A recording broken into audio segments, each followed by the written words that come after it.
Hello everyone. In this video, I will show you how to create a backup repository on a CIFS share in NAKIVO Backup and Replication 10.5. Before you begin, make sure that the folder where you would like to create the backup repository exists on the share, and that the share can be accessed from the machine on which the assigned transporter is installed. You also need to use credentials that have read and write permissions to the share. And finally, make sure the share is compatible with version 2 or later of the SMB protocol. Once all of these requirements are met, you can proceed. Navigate to Settings and select the Repositories tab.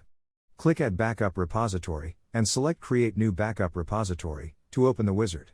In the Type tab of the wizard, choose CIFS Share and click Next. In the Name and Location tab, type the name of the repository and choose the assigned transporter from the drop-down menu. Then, specify the path to the share and enter the username and password. Remember to use credentials that have the necessary permissions.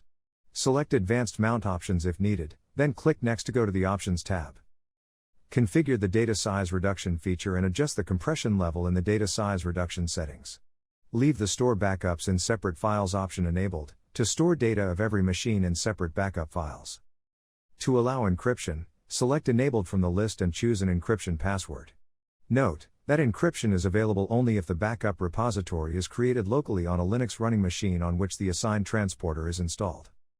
In Reliability and Maintenance, you can choose to enable Automatic Repository Self-Healing Box, to automatically detect and correct errors in the backup infrastructure, or run self-healing manually, if necessary.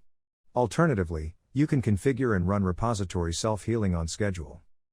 Select Run Full Data Verification on schedule to compare all data blocks in backups against data blocks on source VMs.